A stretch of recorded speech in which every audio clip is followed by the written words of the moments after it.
Bismillahirrahmanirrahim. Assalamualaikum warahmatullahi wabarakatuh. Alhamdulillah wassalatu wassalamu ala asyrafil anbiya'i wal mursalin wa ala alihi wa sahbihi ajma'in. Perkenalkan, nama saya Singgar Mantahari Dalimunte, NIM 1914020115, Fakultas Tarbiyah dan Keguruan Jurusan Pendidikan Bahasa Arab, UIN Imam Bonjol Padang.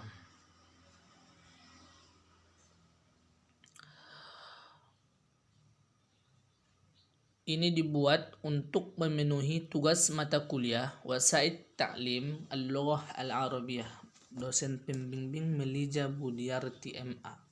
Makalah Wasaid Ta'lim Lughah Al-Arabiyah tentang jenis-jenis media pembelajaran bahasa Arab.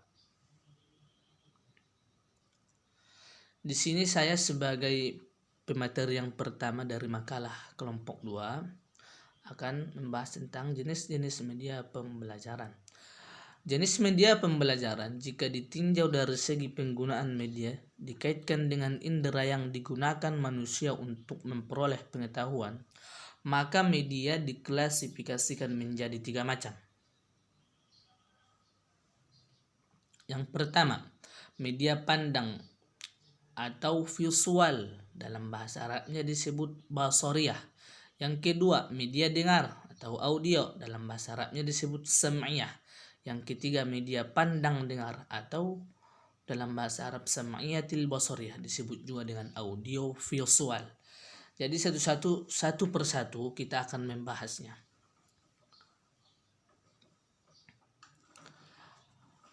Beberapa pengertian dan penjelasan tentang jenis-jenis media pembelajaran. Yang pertama, media pandang atau visual, disebut dalam bahasa Arabnya basariyah. Media pandang berkaitan dengan indera penglihatan. Media pengajaran yang berupa alat bantu pandang, visual aids, secara umum dapat dikatakan bahwa mereka berguna dalam hubungannya dengan motivasi, ingatan, dan pengertian. Media visual memegang peranan yang sangat penting dalam proses pembelajaran. Papan tulis merupakan media yang paling tradisional, yang paling murah dan paling fleksibel.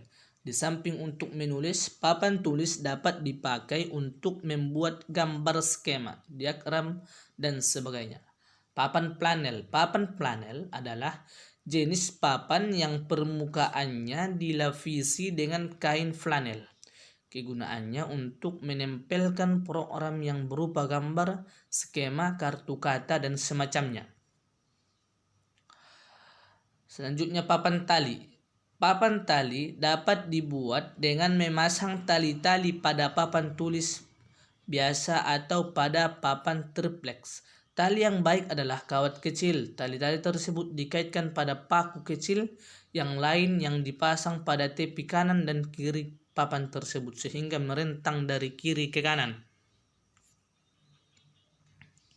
Selanjutnya, papan magnetis. Pada dasarnya, penggunaan papan magnetis tidak berbeda dengan papan planel. Perbedaannya terletak pada sistem melekatnya barang-barang. Walqar, media ini berupa gambar, denah, bagan atau skema yang biasanya digantungkan pada dinding kelas. Selanjutnya, media pandang, visual atau basariyah, disebut juga merupakan media pandang berproyeksi, merupakan media yang bersifat elektronik yang diproyeksikan yang terdiri hardware dan software. Penggunaan media ini memerlukan aliran listrik untuk dapat menggerakkan pemakaiannya. Adapun yang termasuk media ini antara lain: yang pertama, overhead project atau OHP.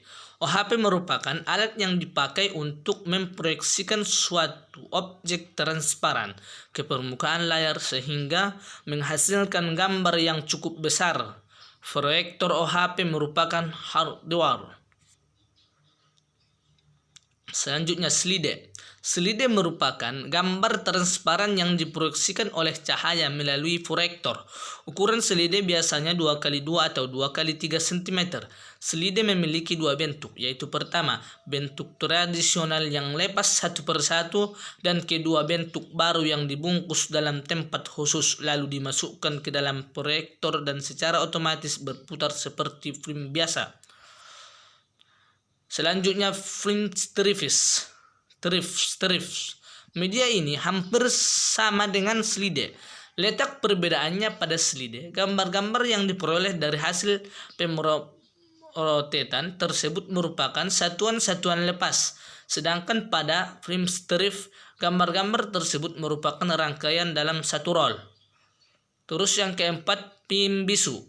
Media ini memproyeksikan rangkaian gambar-gambar positif secara kontinu dengan kecepatan putar tertentu sehingga mengakibatkan seolah-olah gambar tersebut kelihatan bergerak.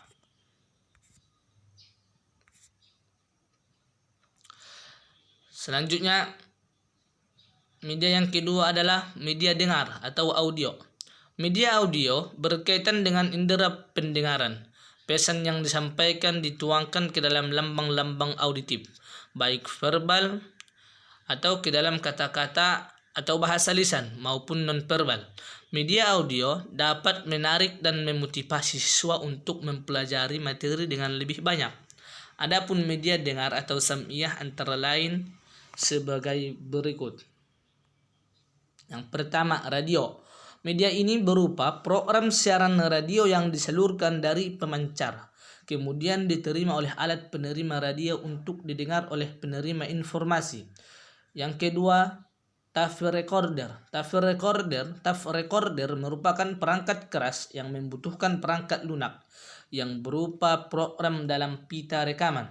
Yang ketiga, laboratorium bahasa. Laboratorium bahasa adalah media untuk melatih siswa mendengarkan dan berbicara dalam bahasa asing. Misalnya, bahasa Arab dan Inggris dengan jalan menyajikan materi pelajaran yang disiapkan sebelumnya. Selanjutnya adalah media pandang dengar atau audiovisual. Media pengajaran bahasa yang paling lengkap adalah media dengan dengar pandang. Media dengar pandang atau sam'iyah basoriyah atau audiovisual. Karena dengan media ini terjadi proses saling membantu antara indera dengan indera pandang yang termasuk jenis media ini adalah televisi, VCD, komputer, dan laboratorium bahasa beserta lain-lainnya. Baiklah teman-teman, mungkin itu yang dapat saya sampaikan sebagai pemateri yang pertama dari kelompok 2. Jika ada yang salah mohon dikoreksi atau ditanyakan. Sekian, syukran ala ihtimamikum. Wassalamualaikum warahmatullahi wabarakatuh.